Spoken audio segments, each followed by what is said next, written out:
So you want to be a dungeon master? So, you want to dungeon master. So you want to be a DM? Name some feats, okay? Feats. So you want to be a DM? That's great. We're here to help. I'm Taylor. And I'm Justin. This week, we're going to be covering the popular TTRPG that has inspired so many spin-offs, Mörk Borg. This deadly setting and game are coming out of Ockult, Ortmastare games, and Stockholm Kartell. I've heard this game described as a death metal TTRPG. The graphic design certainly evokes that sort of vibe, but what exactly is Mörk Borg? How do you play? And most importantly, what kind of stories can it help us tell? Well, let's get into it. But first, always gotta be a but first. Taylor, what is the point of telling a story or playing a TTRPG, for that matter, where you know that at the end of the game, the experience of playing, the world and every character in it dies? We're talking Apocalypse. So I'm just going to quote 3 words from one of my favorite book series of all time, the Stormlight Archive, Journey Before Destination. It's all about the journey, baby. Yeah. Where it ends, it's always going to end the same for everybody. It's what you do before you get to the end that matters. That's so true. It is an interesting veering away from what we're kind of used to with most D&D stories. Right. Where we're playing out this heroic fantasy. The hero wins most of the time in a D&D campaign or setting or one shot even. And so it is a nice and interesting change where you go into it as a player. That's got to be wild to go in and be like, I know my characters are going to die. I mean, we've talked about in previous episodes, we answered that but first, and we had mentioned Patrick's email, and we talked about meat grinders and like doing that kind of thing. And there's all different kinds of games for that. And so I know that it's possible. I know that we've discussed other campaign ideas for future projects where death would be very much on the table. It would be a no holds barred kind of, we're going for the jugular on this one. And so it's not that D&D can't necessarily go a little more deadly, but this is different. Mörk Borg is really shooting for the end times. Right. Like that is the very strong vibe of this game. It's one of the things that it would feel strange to, unless you were just using the system for system's sake, it feels like a strange departing from what Mörk Borg is, which is this death metal vibe of like the intensity of the action and the violence and sort of that horror aspect to things in a way, while also it being an apocalyptic story. I think that's part of it. I mean, I'll let you decide as we go through this episode. Yeah, I'll largely be running us through this one, but I want you to feel free to ask any questions along the way or give your ideas for how that would look or whatever. Yeah, the interesting part about this is that I've not really done really anything with this game before. Justin has all the books. I've not played it. I've not never been a part of it. I know that there's also a million like little spin-off games like Pirate Borg and all this other stuff. I haven't really played any of them. So I'm going to be here kind of being the audience and asking all the questions. Yeah, hell yeah. It's going to be awesome. I'm really looking forward to it because I have played a lot of the spinoffs. I haven't actually never played Mörk Borg itself, but I've been reading the book, cover to cover multiple times just because it's so interesting the way that it's written, the way that the artwork is, the graphic design of it all. And so let's get into it. Let's do it. Let's get into it. But before we do that, I have to talk about the Patreon. I'm so sorry. Gang, have you heard of the Patreon? Have I talked about it before? Am I repeating myself? I'm so sorry. I'm embarrassed if I am, but I'm going to continue on Anyway, the Patreon is so cool, guys. It's It's so so cool. cool, gang. Check it out. There are not only tons of homebrew things there just for being a member, but there's also homebrew and bonus content like the bonus action and the action surges. We have a lot of actual plays that are going to be coming out in 2026. And with that comes along action surges, which is a little bit of behind the scenes table talk, cool down after each session of an actual play. So many cool things available, but you gotta check it out. So hit up the link in the description or find it somewhere below. You'll see it. It's there. We're on Patreon. We're So You Want to Be a DM. Now let's get into the meat of the episode. Let's do it. So, first and foremost, I just want to give a shout out to the creators. That feels appropriate. Call me crazy. But for the original text, ideas, and game design, we have Pell Nilsson. For the graphic design and artwork, we have Johan Noor, plus some public domain images. They mention that specifically. On the cover, it's very funny. It says Johan Noor and dead people. But then on the inside, it elaborates and says that they used some images from the public domain, which I think is really smart and really fun. And I've started to do that with a lot of graphic design stuff. And there's some really crazy things out there. And then English writing and composition, Patrick Stewart. So that kind of brings it full circle to translating it, because this is a Swedish company and game and everything. Mörk Borg is Swedish for dark fort.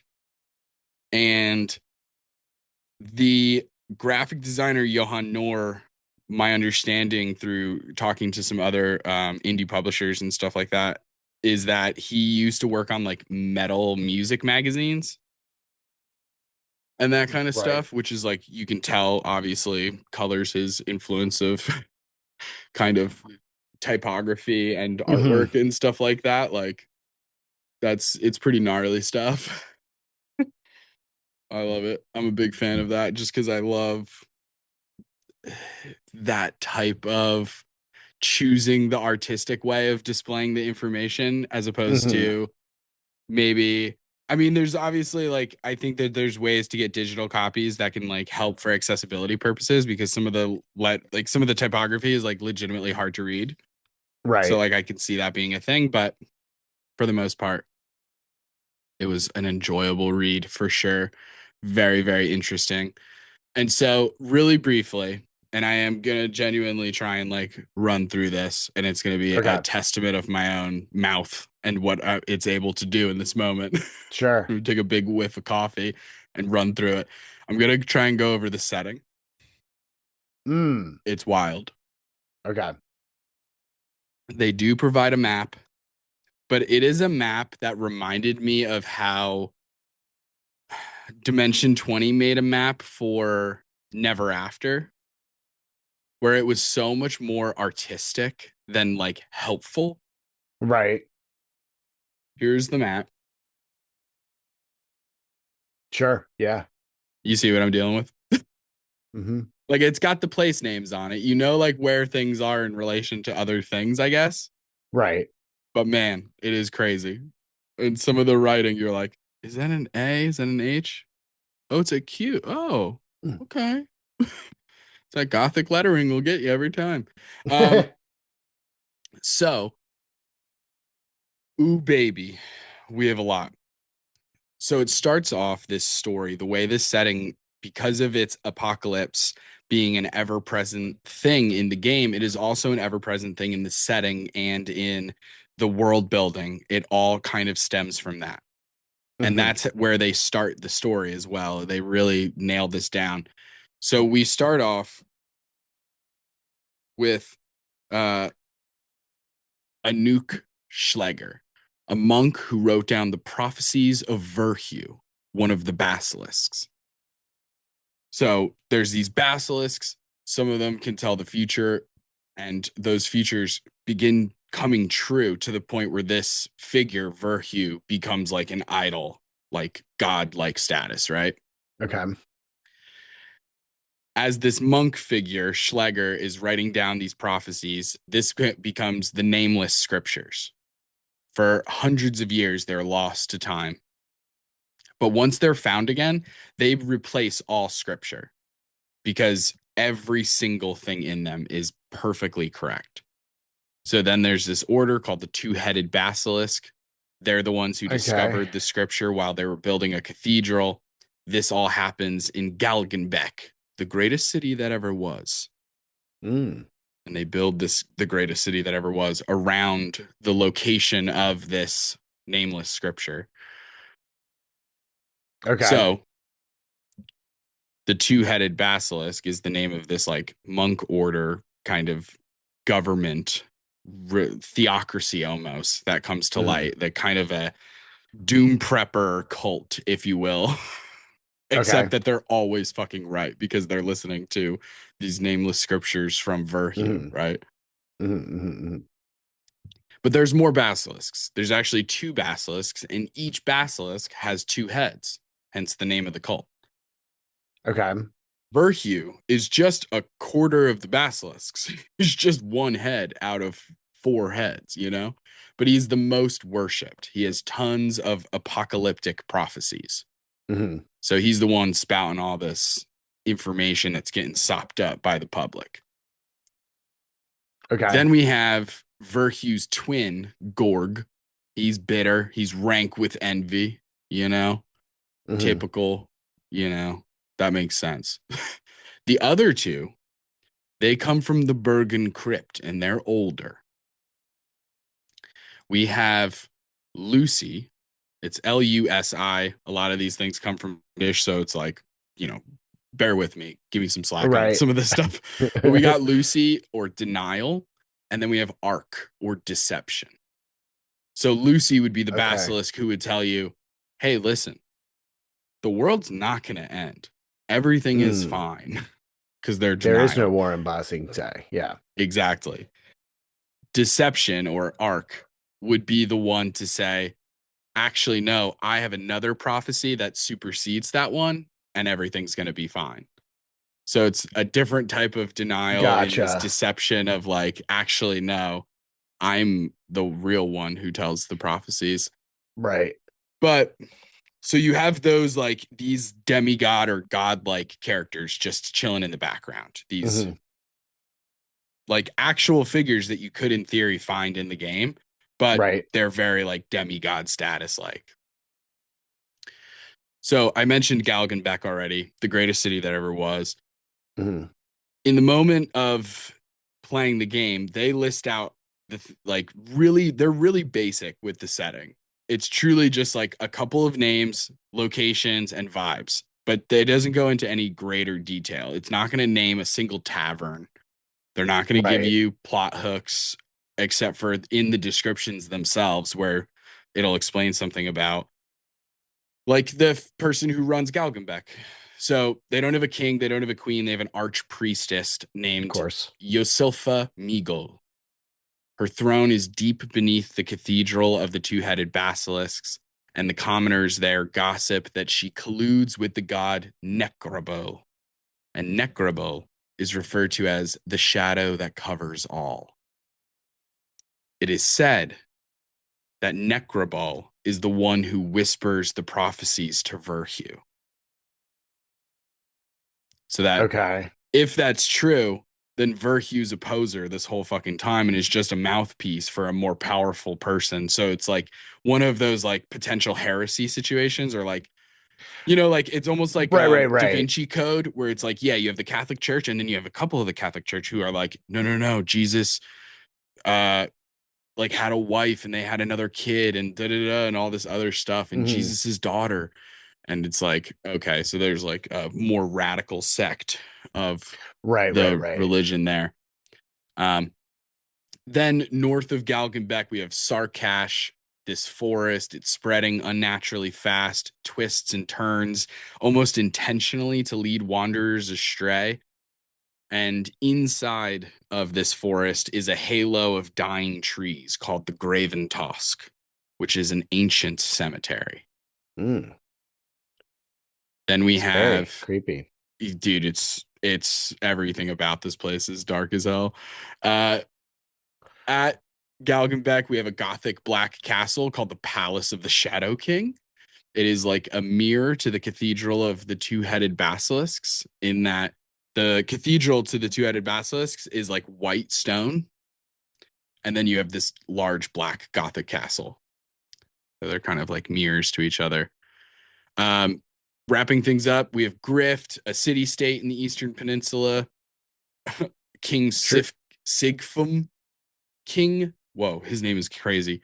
King Sigfum the Kind is preparing his peoples for their deaths.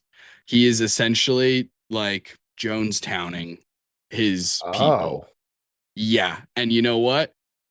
The Inquisition of the two-headed basilisk does not like that.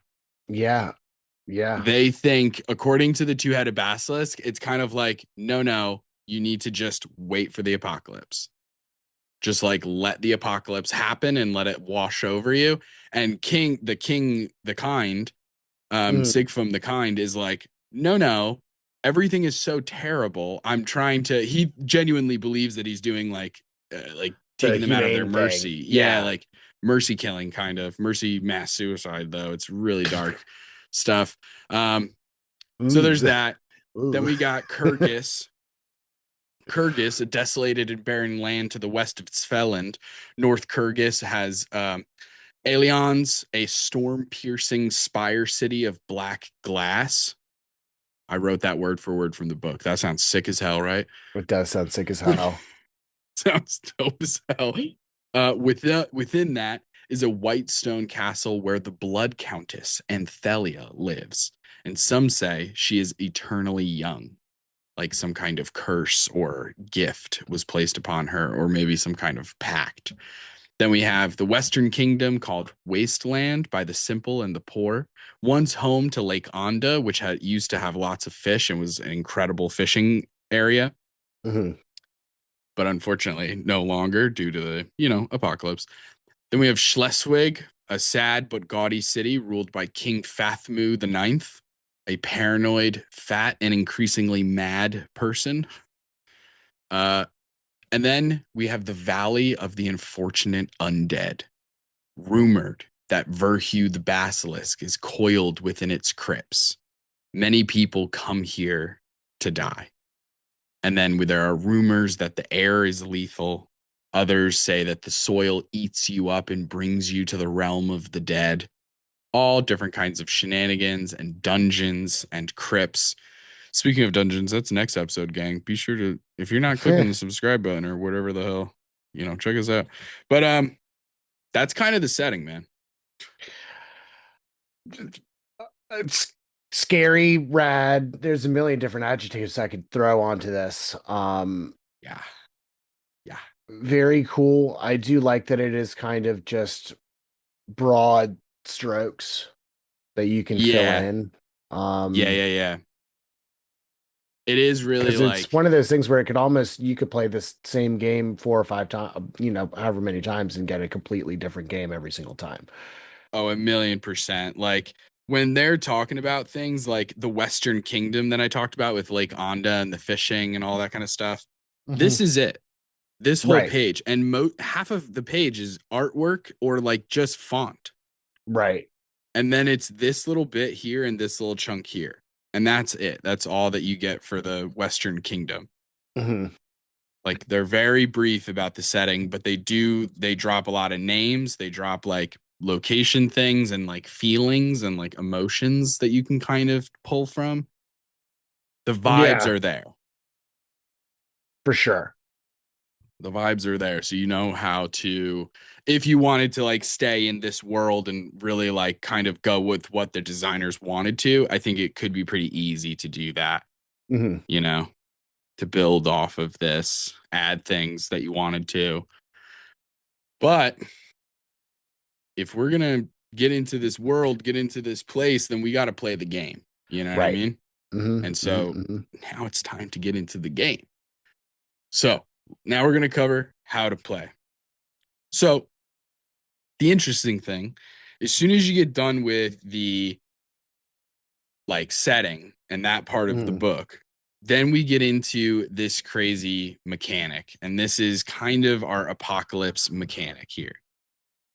and it's referred to as the calendar of Necrabel. Again, kind It's of pointing so to that rad. idea that Necrabel is actually the one pulling the strings for the prophecies and stuff. So the way this calendar works is each dawn, the GM rolls a die. If it's a 1 on that die, then a misery occurs. The die that is used to determine that is determined like, so obviously if I use a D100, the chances of me rolling a 1 are pretty low. But if I roll a D6, my chances are much greater of rolling a 1. So then you have to ask yourself, how do you decide which dice to roll? And it's a question between the GM and the table. When will this agony end? When will this terrible dark times end and the apocalypse finally give us sweet release? Years of pain, D100, all the way up to a D2, which is essentially flipping a coin. Right. The end is nigh. So that's a question for you players and the table to decide how likely do we want this thing to occur, you know? Right. Because the miseries are interesting. I'm assuming that they progress to a certain point and then it's Pretty over. much. Okay. Yes, exactly. So the way that it works is every time you get that 1 and a misery occurs, we roll on something called a D66 table. Now, the interesting thing about a D66 table, and they use a couple of them throughout the book, and so do other systems as well, but it's really just like a table where you're rolling 2 D6s, preferably of like different colors or something. And one of them stands for the 1s place, and one of them stands for the 10s place. Right. Almost like a D100 does. So in this case, the lowest you can get is an 11 because of a 1 and a 1, and the highest you can get is a 66. Once you get 6 miseries, the 7th misery will always be 7-7, which is obviously something you can't normally roll with a 6-6. Right. This is the last day, and that is the end of the world. The apocalypse comes to a finality. So obviously you can increase the chances of that happening more likely if you go to a D2. If you go to a D100, maybe the apocalypse doesn't happen during your campaign. Right. It's like looming over you, but it's not necessarily like around the corner. And that can change the entire vibe of the game, you know? So rolling on this table right now, Taylor, just for fun, can I have you roll a D66? 2 6s or a 6 back to back? Tell me the 2 numbers. Sure. Yeah. Totally. Got you. And you have dice. I got you. And Taylor's totally knew I was going to need dice for this episode. Totally ready. And Tyler, it looks like Taylor is setting off a Rube Goldberg machine to get their dice. What's this? Oh, it's setting a thing on fire. Oh, the candle is burning the string. Well, it's too much fire. It's too much fire. Oh no. I'll add sound effect. I won't. Go ahead. All right, I got 2d6. All right. Just remember which one is the 10s and which one is the 1s. We're going to go blue for the 10s. 56. 56. So now what I would do is I would go into this little table here. I would look for 56. And this is how your day begins on that particular day that this misery occurs. I'm sure it's going to be fine. It's going to be like bright, sunshiny day. Birds are singing. You get this smell of warm bacon. And as that warm of smell bacon dissipates, and the last king and the last queen shall wither to dust. Their wretched courts are devoured by wolves. And so as governments around you begin to crumble and chaos ensues, as there is entire power vacuums in every kingdom of this land. What do you guys want to do today? Rad. Eat the Yeah, rich. No, I mean, I'm all about eat the rich. That's fine. no doubt. Yeah, it is kind of crazy to think about because you're gonna have like probably the cults and like the Hmm. bandit thieves guilds try and seize power. So even though I agree with you, eat the rich, it's still gonna be some dark times for a Yeah. little bit. And then number 77, which I'll read really quickly. This is the end times. All praise Yetsabanek, the underworld's nightmare, the black disk which stands before the sun. All praise Verhu, beaming with delight. All praise the fire which burns all, and the darkness shall swallow the darkness. You got darkness swallowing darkness. It's a darkness Ouroboros. I mean, what the hell? Yeah, it's a chicken or the egg situation, but with darkness on both sides.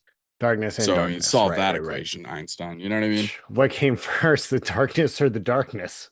Who knows? Exactly, man. It's got it. If you think about it for too long, roll a Mhm. d66, and it's a misery. So that's what we're working with here. That's how the game is kind of this. That's the through line mechanic to keep this thing kind of on a timeline.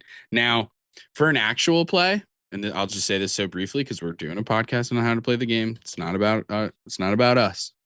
Mhm. I think I would have it so every episode starts with a misery, Yeah. just because we're on a little bit of a time crunch. Mhm. Mhm. And because in that particular telling of the story, I do want the world to end. Right. Yeah, yeah, yeah. Otherwise, if that wasn't the case, then I wouldn't necessarily do that. Then I would keep it honorable and I would say, okay, let's keep it a Now, D10 or a D6. And if miseries happen, they happen. But if they don't, they don't. is the seventh mystery just a reading, or is it there's still a little bit of gameplay after that? It doesn't necessarily say. Okay. It just says the seventh misery will always be 7-7 and the world finally dies. The seventh seal is broken for the seventh and final time. The game and your lives end here. Burn the book. Oh, Is what it says. okay. Sure. So unfortunately, I will have to burn this book when we're done playing it, but it's Mm. worth it. I think it's worth it. I'll just have to buy it That's again. a really nice way Smart to marketing term. sell more copies. Yeah. Yeah, it's really smart. Good for them. Yeah, yeah, yeah. Um, Part of the instructions in the game, you got to burn it and buy a new one. yeah, Fahrenheit 451 had something going on there. Um, okay, so now we're gonna get into creating a player character. Okay. Couple of things we got going on here right from the bat is you're going to randomize your starting equipment. So you're just rolling things like a D6, a D12, a D12. You're getting random things, right? A small wagon you can just start with, a backpack. You roll a 1 or a 2, you get nothing. On that second D12, third D12, then you can get anything from like a bomb to a bear trap. You can get monkeys that ignore but love you. That's just one Mhm. of them. Small but vicious dog, a heavy chain, a toolbox, crowbar, lard, a tent, silver crucifix, and then you're going to get your weapon and your armor. So for this, Taylor, I would love for you. Do you have all your dice, or did you just grab two dice? I grabbed Okay, my cool. Just I grabbed checking. my my normal tray that I grabbed for D&D. So I've got like it's mostly Amazing. D8s and D6s, but I've got everything. Do you have a D10? I do have a D10. Can I have you roll a D10, please, to see what kind of weapon your character will start with? A 3. A 3 is do. Where's number 3? A short sword. Nice. That's pretty Hell good. yeah. And then we get into the Been watching a armor lot of sell here. sword arts on TikTok. I'm sure I know how to do it now. Hell yes. Go Love it. ahead and now roll a D4 Okay. for armor. 2. A 2, light armor, Perfect. fur, padded cloth, leather, etc. Okay, a minus D2 to damage. It's a tier 1. It's not bad at all. And then you would roll for things like equipment and basic Mhm. things. Like there's a bunch of tables. It's very simple. And then you would roll for your abilities. Now, rolling Okay. for your abilities in this game is really interesting. Now, if you're creating a character from scratch, the way that we're doing it now, then that would involve rolling 3d6 for each of the 4 abilities. However, you get to choose 2 of them to roll 4d6 and drop the lowest. So you're kind of taking that risk that the 4d6 drop the lowest thing is going to make you those abilities better, which mathematically it should. Right. Our 4 abilities are thus: agility, that is defend, balance, swim, flee. Sure, that makes sense. Okay. Yeah. Then we have presence. This is perceiving, aiming, charming, and wielding powers. Okay. So it's a little bit of wisdom. It's a little bit of magic spellcasting kind of stuff too. We have strength, the most basic. Crush, lift, strike, grapple. Makes sense. And then we have toughness. This is your constitution, essentially. Resisting poisons, cold, heat, surviving falling. It's going to tell you how many hit points you have based on your toughness score. So once you roll that 3d6 or 4d6, dropping the lowest, eventually you're going to get a number, same as D&D, right? That number then corresponds to a table. The table is a little different than D&D's table, but it's set up the same way. The numbers are just slightly different for the modifiers. Okay. But it's going to work the same way where like a 9 through a 12 is a +0. 13 to 14 +1, 15 to 16 +2, 17 to 20 +3. And then you can also go into the negatives all the way down to a -3. Lovely. So anytime you're doing a test in this game, like a roll, you're going to roll a d20 and then plus or minus depending on your modifier. Right. Pretty basic. Everything has a difficulty rating instead of a difficulty class. So it's like combining challenge rating and difficulty class from D&D into just one thing. So it's DR. You'll see that a lot. DR20, DR14 or something like that. That's just the DC essentially. Right. And you're trying to meet it or beat it. So pretty basic stuff there. Now, it does say at this point that you can name your character if you wish, but it says very plainly, it will not save you. So heads up there. Now, you do have some optional rules as well when you're creating a character. The first is by choosing or just rolling randomly to see which one you get. But there are some classes. Before I go over those, I'll go over those very briefly a little later. But there are like 5 to 6 classes that come with the game, and they give you smaller tables to work with for choosing your armor, giving a little bit of a vibe of that character. But just like the setting, they're very loose. It's freebies, you're just filling in the blanks pretty much. So that is one way to start off with the starting equipment, and everything is just by starting with a class instead of building your character straight up. I think that's really smart for starting players, for new players. I think it's a really good idea, especially if you're sticking with the setting as written a little bit more. I think the classes fit so perfectly into them. I can't wait to go over them with you because they're insane. Then we have all different kinds of tables to just continually further customize our character and fill them up with all different kinds of random things. Everything from like personality quirks to impulses or little tiny like things that they can't help or whatever. There's like all different kinds of silly little things. There's also stuff like scrolls and different magic items that they might be able to start with. And then there's something in the game called omens. Omens are really cool because they're kind of like these powerful little abilities that you get throughout the game where it depends on your class, or if you're classless, I think it gives you D2 each morning. So each morning your class, or if you don't have a specific class, then it's a D2. You're rolling that every morning to see how many omens you have for that day. Okay. Then once you have those omens, you can spend them throughout the day in one of 5 ways. So you get to choose one of these different ways of spending them as they're a resource.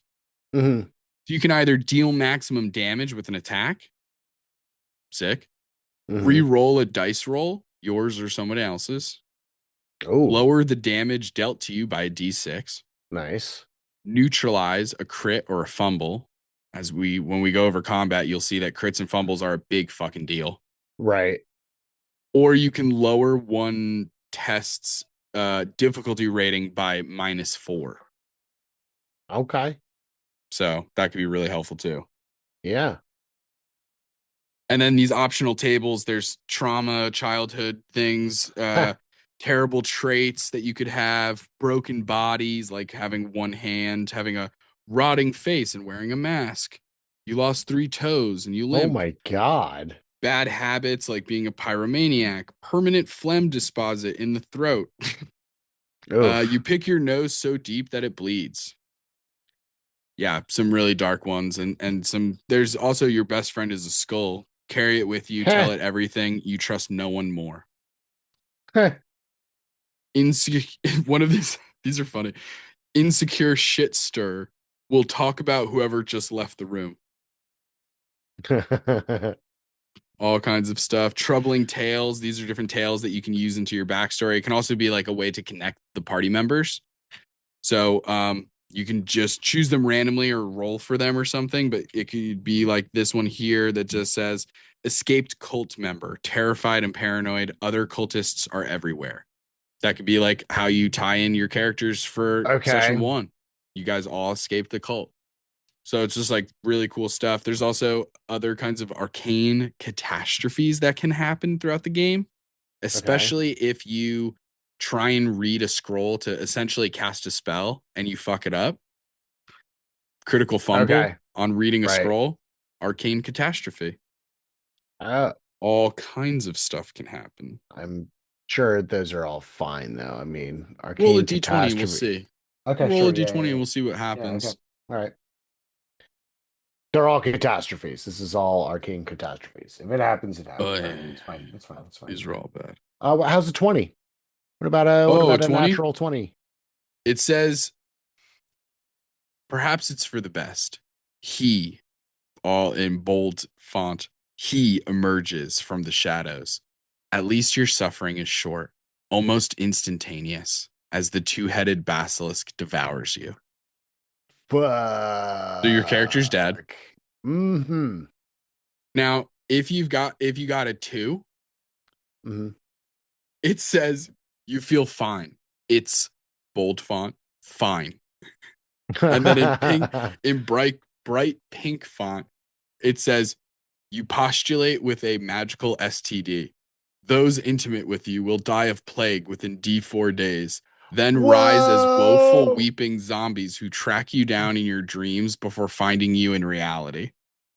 Oh my God. That's Yeah. crazy. So I guess it's pretty intense. So I guess this game is pretty Sounds intense. sounds great. That one honestly wouldn't get me too bad. Like it would be fine.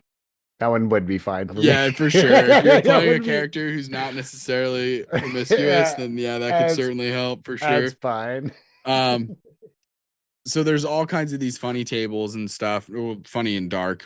There is like you can feel that there's elements of comedy here, like throughout Hmm. this, in Oh the yeah. same way that horror and comedy share some blood cells. Yeah. Um, so you have your abilities, you have all these other tables that you're rolling on.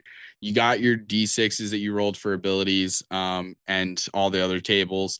Your carrying capacity is your strength +8, and that's how many normal sized items you can carry. Your Hmm. hit points is just your toughness plus a D8.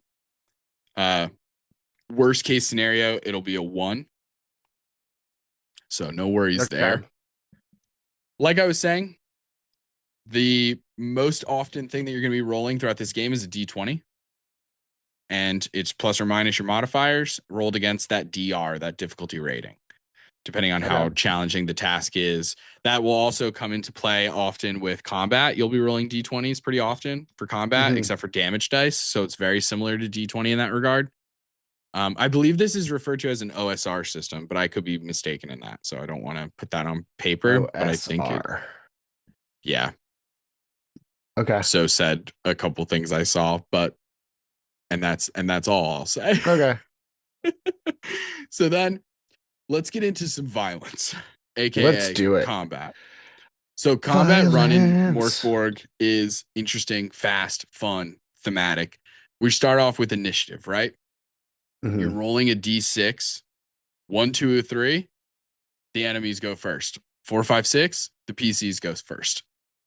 But if you want to do individual initiative or determine who goes first in a group specifically, then it would be your agility plus a d6. Okay. So I kind of like the just having the entire sides go. I'm kind Yeah. of digging that from time to time, but it is what it is. Now the interesting thing is players are rolling dice for both their offense and their defense. Creatures and enemies are not rolling dice in combat. Okay. So you're rolling a d20 strength test in order to do melee attacks. You're trying to hit a Mhm. 12. And this is the interesting thing. Notice I didn't ask you, I'm not telling you what monster you're fighting. Right. It's It's just just the a 12. 12, straight Right. up. Okay. Then, so strength for melee, Mhm. presence for ranged attacks, Mhm. and defense. So anytime the monster's turn and they're going to attack you, instead of me rolling for the attack for on the monster's behalf, you're rolling defense. Okay. So you would And if roll I an get below a agility test, 12, then what? it hits you. Right. I gotcha. And then I would roll damage depending on the monster. Okay. If you fail, the enemy hits you. They attack once per round unless otherwise noted. So if they were Okay. to attack twice because of the type of monster stat block that you get, then you would roll that defense check twice. Now, Okay. when you get down to 0 HP, and notice I say when, not if, because it's Mörk Borg, baby. So when you get down to 0 HP, you are broken, but you are not dead. Okay. Now, it's very likely that you can become dead very quickly at this stage, so you need to be very careful. So what you're going to do is you're first going to roll a d4. On a Okay. 1, you fall unconscious for d4 rounds and you awaken with d4 hit points. So you're just knocked out of the fight for a couple of rounds, maybe. Okay. And then you pop back up with health. If you roll a 2, then you roll a d6 to have some kind of crazy thing happen, like breaking or severing a limb, losing an eye, or you're just unable to act for a certain number of rounds, and then you pop back up with health. Okay. Then, if you get a 3, you hemorrhage. You're going to die in D2 hours unless treated, and all tests become a DR16 within the first hour, a DR18 the last hour. So if you roll a 1 on the D2, then all your things go straight to an 18. That is Got it. correct. Okay. That is Cool, cool, correct. cool. And if you roll a 4, you're just dead. Sure. Yeah, naturally. So there's a 25% chance that when you hit 0 hit points, you do die. Mhm. But maybe not. Who knows? Now, let's get into some criticals, some fumbles. If you roll a crit on an attack, so obviously a D20, you're rolling a 20. Mhm. On an attack, that's double damage. You're reducing their armor or their protection by 1 tier. Ooh. So there's not armor class in Mörk Right, Borg, right, right. right? The way that works is your armor, so the heavier armor you get is a damage reduction kind of thing. So Taylor says, okay, I rolled 4 damage. And then if I'm wearing really heavy armor, I might roll a D8 and be like, oh, a 7. Yeah, I Mhm. don't take any damage, even though you hit. Right. So that could be something that would happen. But if you get that critical, then it starts to bump that thing down. And now my armor is getting weaker and weaker. Oh, and it stays that way. It doesn't it's Yeah, not for correct. just that one crit. It on lowers it completely. It stays that way. Oh, that sucks to get crit on. It Yeah, sucks to get crit on. it is rough. Now, if you crit on your defensive move, Mhm. because again, the players are rolling defense, right? So Right. I'm never going to crit. Right. You're going to crit or you're going to fumble. Your fumbles Right. are my crits. Right, right, right. So If you crit on a defensive roll, then you get a free attack. Nice. Yeah, just a free attack, which is dope. Now fumbles. If you fumble an attack and get a nat 1, your weapon is either lost or broken. God damn. So now you're just fighting with your hands or you're grabbing another weapon or something. Yeah, you got to get real creative at that point. Wow. Now, what if you fumble on a defensive roll? I'm glad you asked. Mm-hmm. You take double damage and your armor is reduced 1 tier.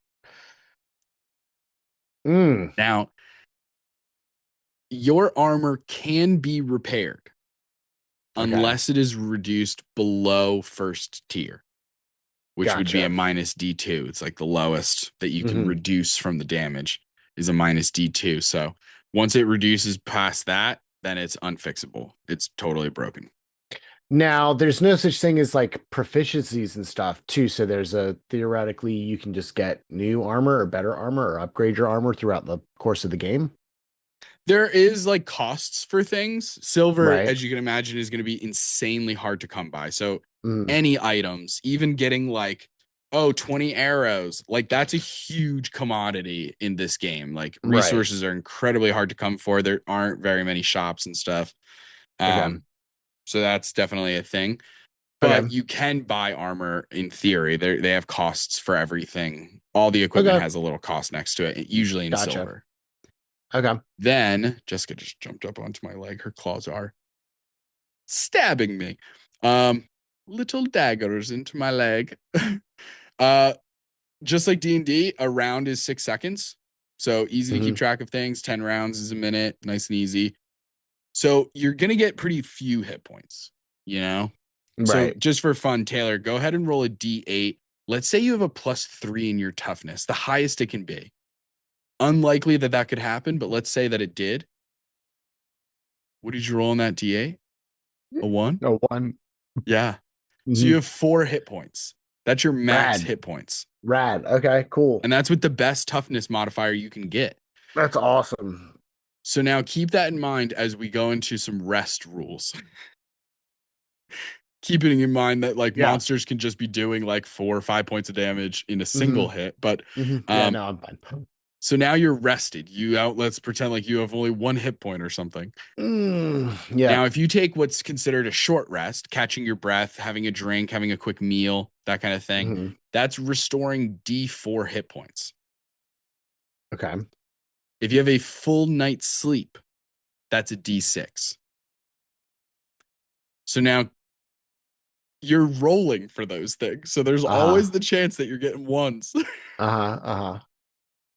But that is how resting works. Now, it is very important, Taylor, that when you rest, you have food or drink. Because if you are resting and you don't have any food or drink, then no HP is recovered. It doesn't matter. Right. Yeah. And after 2 days of that, you become starving. And now you start losing HP every day, a D4. So your character could just outright die because you have 4 hit points. If you roll a 4, you're dead. Okay. Right. Okay. Well, you go to 0 and then you would roll the D4 back from the broken thing. And if you then roll the 4, you'd be just dead. But you could just be hemorrhaging from starvation. It's crazy the things that could happen. There's also the possibility that you become infected. And if you're infected, you also don't benefit at all from resting and you lose a D6 of health daily. Ew. So you can see how things are getting pretty hardcore here. Yeah, and it's causing like a something that doesn't normally come up a lot, at least in our personal games, is like the acquisition of food and water. Yeah, it's a huge thing that you could keep track of. It truly you could lean into the survival aspect of it big time. And it's an interesting question. It's kind of built for it. It really is. And it's an interesting thing, I think, at least. These are the things I think of in terms of an apocalyptic story and adding in that survival element to it. Because, like, if you compare it to something like The Walking Dead or, like, Last of Us. Right. There's hope in the zeitgeist. Yeah.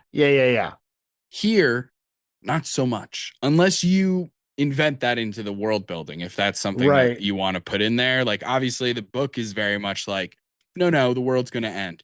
But of course you could like finagle that and just be like, oh, actually, like it does change it a lot. And I don't know if I would do Right. that, but I do think you could. Mm-hmm. But it is really interesting because, yeah, why are you surviving? Like, why are you putting in so much fight for this? That's why I have a lot of ideas for actual plays and for games that I want to play with this that kind of delve into that question of like, where are you finding purpose in these dark times? You know, with Right. this inevitability at the end of the horizon, why are you doing what you're doing? And I think that's really, really powerful and a dark and deep and macabre subject to talk about. You know, it's very talking about Yeah. mortality and stuff. But yeah, so, you know, one of these days. But getting into it a little further, um, Mm. there is like morale as well for Okay. combat purposes. A lot of the enemies are not going to fight until their last hit point.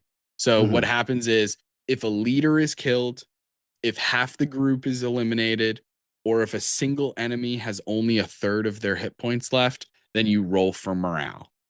Okay. Every monster stat block has a very specific number for morale. It'll say Got it. something like 6, 7, whatever. It'll say a number. Mm-hmm. You roll a 2d6. And if you roll greater than what their morale number is, then Mm-hmm. that creature is demoralized. Okay. Then you roll a d6, 1 through 3, it flees, 4 through 6, it surrenders. Okay. So pretty cool. I like that. Putting it in there.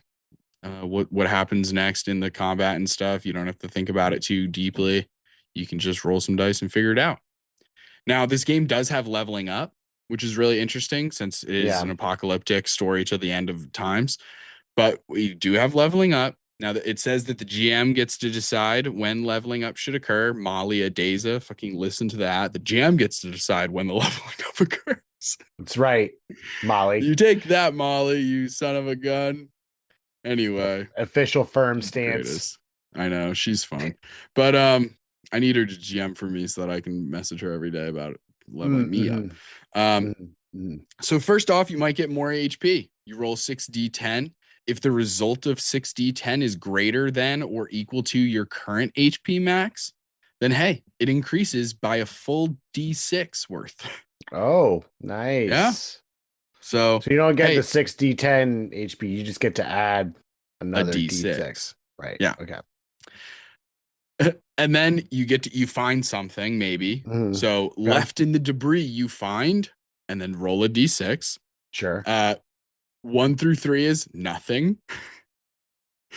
A 4, you find 3d10 silver. 5, you get an unclean scroll. And 6, you get a sacred scroll. Now, Okay. these scrolls and stuff like that, that's like, they're like powers and abilities. And like, it's almost like reading a spell scroll, you know? Right. Pretty basically. And I'll go over those in a moment. But that's something you can find when you level up. And then there's ability changes. So you roll a d6 against each of your abilities. Now, keeping in mind, I didn't go over it explicitly, but this game never uses the full ability score. So Right. whereas in D&D, if you have an 18 in strength, you have a +4. Sometimes you'll use the 18, very rarely, but sometimes Mm-hmm. you do use it when you're calculating things in addition to like, oh, your strength score goes up by 2. It's not Right. +4 becomes +6. It's Right. Right. Right. 18 becomes 20, which then changes your modifier from 4 to 5. Right. This game, that 18 goes away forever. Once you figure out your character stats in the very beginning of the game and you look at the Mm-hmm. table to figure out the modifiers, the big number goes away forever. You only deal with modifiers for the rest of the game. Okay. So if it says your strength goes up by 1, then +2 becomes +3. You know what I Gotcha. mean? Okay. So you're rolling a d6 against each of your abilities. If the result is equal to or greater than, then the ability goes up by 1 to a max of +6. But if the result is lower, then the ability is decreased by 1. That's crazy. So you could just get worse at things, which in an apocalypse with how bad healthcare is these days, it makes sense. It makes sense. Abilities from -3 to -1 are always increased by 1 unless the die result is a 1. Then the ability is Okay. reduced, but it can never go below a -3. Thank God. Okay. Thank God, man. So that's how level ups kind of work. Now we get into powers and omens. There really is so much to Mörk Borg. Right. When you are breaking down all of the rules in a single podcast episode. But like, if you think about it, I kind of could go over the entire book in a podcast episode. Yeah. Granted, it would be like just truly I'm breezing through information, but like it's not that complicated of a It's not, system. I mean, the book It's itself is very not that basic. big. No, it is not. It's quite small. I mean, and most of it is it's And the it's fact that it's a huge hardcover. text. Yeah, and it's huge text and super big words. Yeah, it's a Yeah. lot of writing, like in terms of like it gets pretty Yeah. artistic towards some of Yeah. the monster Was art and stuff like that. So it's so approachable and fun. The mhm. setting, of course, can be like kind of divisive in terms of like if you're not trying to play those kinds of death metal apocalypse sort of Right. grabbing somebody's femur and breaking it over their head, then like maybe it's not for you. But Mhm. it does seem very fun. It seems like mechanically speaking, a massively simpler D&D because it's also D20 and uses modifiers and shit like that. So it just seems Mhm. like D&D but way simplified. Right. You know what I mean? Like Yeah. so much simpler, but it's essentially D&D. There's just not like instead of there being like 15 skills, it's like no, we're just using the abilities and there's only 4. And here are the Right, right, monsters right. and combat is quite simple. So then like powers and omens, these are your powers are cool abilities usually written on scrolls. Each morning you roll your whatever your presence is plus a d4. So Okay. you roll that d4. If you get a 1, then you add your presence of 4, add your presence, whatever. That's how many powers you can use that day. When Okay. you're reading a scroll, it's presence DR12. So you're trying to hit meter beat a 12 in order Sure. to activate that scroll. And on a success, the scroll works. Hmm. On a failure, the power does not work. You lose D2 hit points and you become dizzy for the next hour. During this hour, powers will always fail in the worst possible way. Okay. Right. So it's This arcane is where catastrophe. arcane catastrophes could come in. Plus, if you get a Right. 1, yeah. Right. Not to mention, some arcane catastrophes can also just be like um, fun effects you could just add. You could just add them too. Because it Hmm. also says here a caster who rolls, if on the arcane catastrophe page, it says a caster who rolls the same result twice. Like if you get the same catastrophe 2 times in a row, it says a creator who rolls the same result twice explodes in screaming black fire in which the faces of, and then you have to turn the page like this because it wraps around the page. Ha. Screaming black fire in which the faces of the dead are seen. D6 damage each round. Water only feeds this fire. Oh fuck. Yeah. Yeah. Oh fuck. So hopefully you get your powers right. Uh-huh. Then you get your omens. Your class is going to say how many you get for this. Like I said before, if you don't have a class, then you have D2 omens.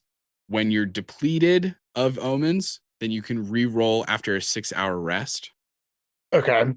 Omens can do a bunch of things. I already went over all of those things, dealing max damage, re-rolling some dice, neutralizing a crit or a fumble. So pretty important stuff.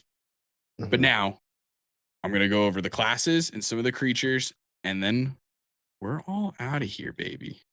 We're out of here. Hmm. So the classes are fucking wild. I'm going to go Mhm. over each one. I'm going to read the little description for it, show you the artwork, and we'll go from there. Okay. First up, we got the Fanged Deserter. Show you the artwork first. Oh. Pretty gnarly. Okay. Yeah. What it says here is you have 30 or so friends who never let you down. Your teeth. disloyal, deranged, or simply uncontrollable. Any group that didn't boot you out, you left anyway. But your parliament of teeth, enormous, protruding, thick, and sharp, have always been your allies. You get a bite attack, so Nice. that's fun. They have little tables in here, like with each of the classes, like earliest memories for this one, where you roll a d6. It could be something like a derelict, rotting ship rolling endlessly across a gray sea, sleeping with dogs in the corner of an inn, waiting for someone to return. Then there's like all different kinds of little abilities here, and you get to power up those abilities. These would be like considered like your powers, kind of, I think. So all different kinds of things. So that's the Fang Deserter. You're just like a fighter with fangs. You bite people. You deserted something. Yeah. Again, very like loosely written. You get to fill in all the blanks and stuff like that. Next up, look at this little freak. Look at that little guy. That's right. Gutter-born scum. An ill star smiled upon your birth. Poverty, crime, and bad parenting didn't help neither. In your community, an honest day's work was never an option. Not that you ever tried. What are you, some kind of mug? A razor blade and a moonless night are worth a week of chump work. So some of your abilities that you can choose include Coward's Jab, Filthy Fingersmith, Abominable Goblobber. These fingers. Yeah. Abominable Goblobber. The way that ability works, in case you were wondering, I know I saw your face. It says your phlegm is viscous, lumpy, violent, ballistically accurate at short range. You can spit D2 times during a fight. Gross. Targets are blinded, retching, and vomiting for D4 rounds. Dice. Yeah. So that's the Gutterborn Scum. Gross. Then we have the Esoteric Hermit. Ooh. Yes.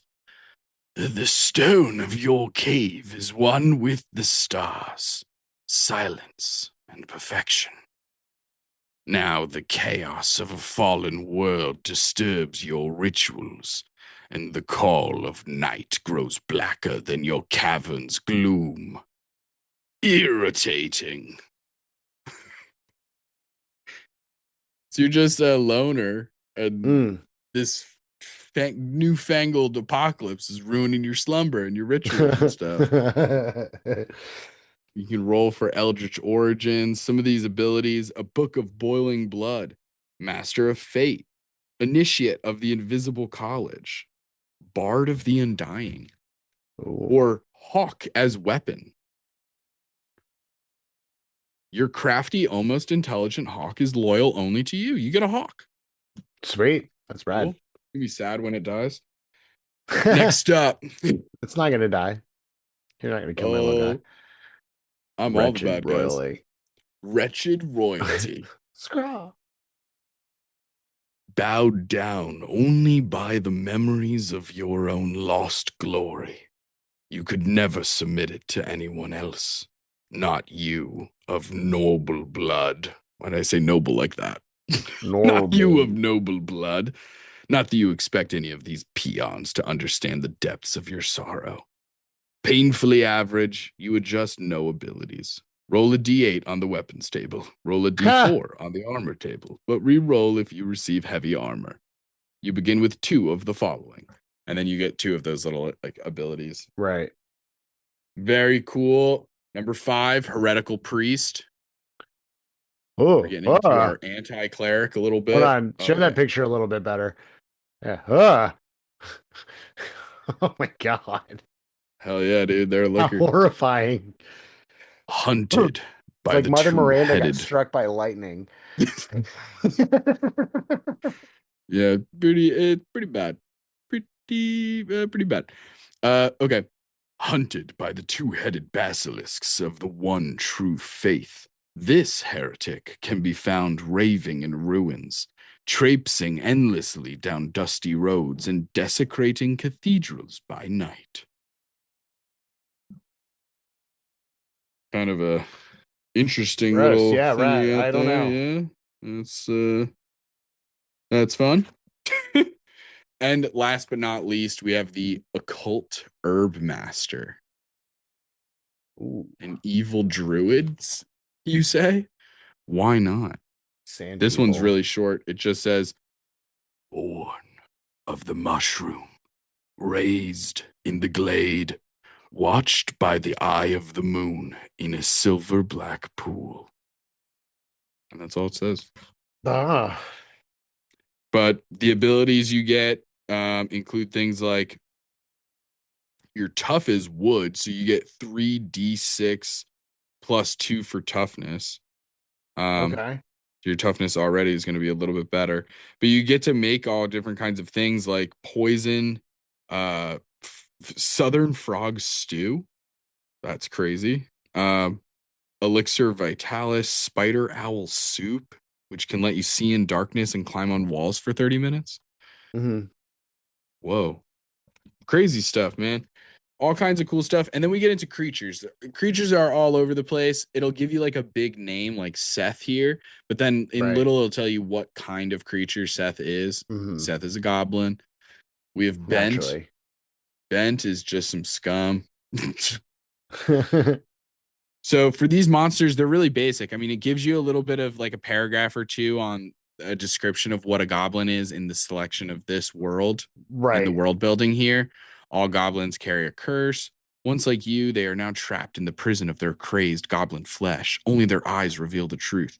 But it goes over their HP, their morale, their armor, Okay. which for Seth is just a minus D2. It's just their ropey skin. It says what kind of weapon they might have, a knife / a short bow, and special. Their special is quick, which just means attacks and defense are DR 14. Or special is quick. Yeah, I think that just means they're quick. I don't know. They Yeah. move a little bit faster. Yeah. Bent says all the same things. Their knife is poisoned, Okay. which means you have to take a test of toughness every time they hit you. Otherwise, you can become infected, which could mean the no Oh, healing thing. right. So, big deal with that. We have a berserker, which is kind of like this crazed sort of barbarian, wild person. Just looks like somebody who's been Uh-huh. ravaged by the sin of wrath, kind of. They're just going nuts, these berserkers. They do get 2 attacks, but they Okay. don't have time for defense. So their DR to hit them is a little bit lower. Okay. Then you got wraiths. We got blood drenched skeletons, specifically blood drenched variety of Specifically the blood skeletons. dread, not the bit, not those your mom's favorite, like the bleached white Yeah, skeletons. No, no, these are no, blood no, no. drenched. These are blood These are drenched. And then we got a liches, lich. Okay, yeah, cool. classic undead necromancer kind of type. The interesting thing too is that for some of these, or for most of them, it also has like for the lich, it says if you capture it, you get 200 silver. Oh, Its remains 130 silver, and just its skull will get you 100 silver.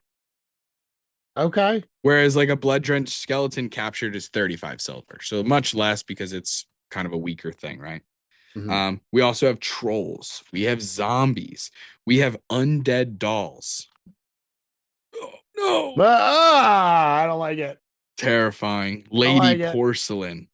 In Svelland, relic thieves, defamers, and corrupt clerics suffer a punishment of exquisite and deeply impractical cruelty. Their children or grandchildren are enclosed in porcelain dolls, then placed in cathedral windows to die slowly of Jesus fucking Christ. I'm gonna stop reading there. Oh my God. We also have these things called grotesques, which I just feel like are gargoyles, essentially.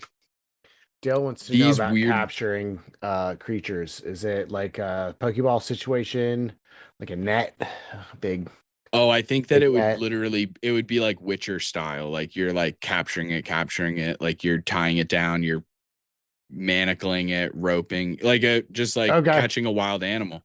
Right. Okay. You know, Fair is how enough. I think it would work. We have the Wickhead Knife Wielder, Okay. a Wyvern, which is cool. Then there's a bunch of outcasts and followers and stuff like that. These are just like other small stats of different creatures that you can run into. And then Hmm. it gets into like a one shot essentially, or like a the Rot Black Sludge or the Shadow King's Lost Heir, an introductory dungeon crawl for Mörk Borg. And that's the Cool. last part of the book. But it's really Right. cool. There's like indexes in the back of the book. There's all different like quick tables that you can help the GM come up with things on the fly instead of improving fully, like little tables to help you do a lot. There's stuff in the beginning of the book, Hmm. all these incredible little tables to help inspire so many different world building and like improv moments. Um, if you don't have anything at your fingertips. So there's just so much going on with this game. It just seems so fun to me. I want to play it so freaking bad. Yeah. It looks really good. Looks really It fun. looks really fun. Um, a lot of different ideas come to mind for this, like in terms of other than just using totally like as written, which I think is something that I genuinely would love to do, Hmm. is to just use the setting as written. I Yeah. genuinely would love that.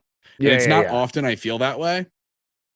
Right. I'm so Yeah. used Yeah. to Yeah. D&D and I'm just like kind of like, okay, I understand a typical heroic fantasy setting that D&D puts out, and no shade to them or Right. their writers or designers or anything. It's just like I get it. Yeah. I've seen it. I understand. Um, so like this is such a breath of fresh air, or rather rancid, poison black air filled with fire and flesh smoke or something insane because it's fucking nuts. So I'm just like really into it. So I had a couple of ideas of different things that could work as like maybe plot ideas. I had one that was like a group of strangers meeting at an inn or a diner or something like that. This would be if you were modernizing it a little bit, and Mhm. then you could do something to the effect of like, okay, that they find out the apocalypse is happening. Like the apocalypse starts when these strangers are together at this dusty roadside diner, very much like the movie Legion. Um, but using Morkborg and maybe having Mhm. it be less like biblical. Obviously, that Right. movie's not accurately biblical because, I mean, have you seen the angels? They're not biblically accurate in that. Paul Bettany? I don't think so. I'm sorry, buddy. I don't think so. You have uh, wait, you have only two eyeballs. you have only two eyeballs and only two wings? I don't think so. I don't think so. And Miss so, me with that fake shit. yeah, exactly. If it's not canon, keep your biblical headcanon out of here, dude. What is this, a fanfic? No, I do genuinely believe now. Could you imagine? Are there Bible fanfics? It's so funny. They're just like, anyway, There so have to be. King Oh Solomon cut God. me in They're half. called the apocryphal. Heyo. That's the apocryphal books. It's all just fan fiction. The Oh Book my of Judas, God. that's just some kid on Tumblr. Listen, Lazarus. He raised me up. I'll tell you that much for free. So anyway, moving on before we offend an entire community too much. That's one idea. I also have an idea of what if the players, maybe they're different, maybe some of the players, maybe this is all of the players, I'm not sure. But I think it would be interesting to explore this idea of regret. Right. Again, these are like ideas that I have that are like not that Mhm. funny or comedic. Yeah, no, because this is kind of a You really could serious do game. this You game and could, still do funny. yeah, you could, but it's Shaun of the Dead vibes definitely, of like hardcore Mhm. horror and scariness, and like there are intimate and serious moments, Yeah. but also there's jokes. So you could do Mhm. Shaun of the Dead or something like that kind of vibe, or you could go more serious. And that's what, Just like I straight want Morkborg to Walking maybe be Dead. a way of doing some serious stuff. And I'd so love to. another idea is like, what if the party are the people who started the apocalypse or hastened it at least, or are working Right. for the quote unquote evil side, Mhm. and they come to sort of, they have whatever their epiphanies are, where they're Mhm. like, fuck this. And now they're trying to stop it, but it's all for naught. They're not going to Right. be able to stop it. They've already done too much damage. It's The going to wheels happen. turning And now. so, what Yeah. would that story be like? That's fucking depressing as hell. I don't know. I think Right. that's a really interesting thing to explore. And then finally, based on a Kevin Costner movie that I have not seen, but it was on a Watch Mojo list of like top 20 apocalypse movies, called The Postman. Mhm. And it kind of has Walking Dead vibes, or maybe not Walking Dead, but I haven't really even watched The Walking Dead. But it's like that apocalyptic time where there's like settlements, you know? Right. Right. Right. And Kevin Costner's character is a postman. He delivers mail from settlement to Mhm. settlement. And it's this idea, the story of that whole thing brings about this idea of like, why are you delivering mail? Like, no one's making you do this. There is no postal service, right? Right. This is just a guy who's just like, you could say he's self-employed, but he doesn't even get paid for this. He's literally Right. just doing it.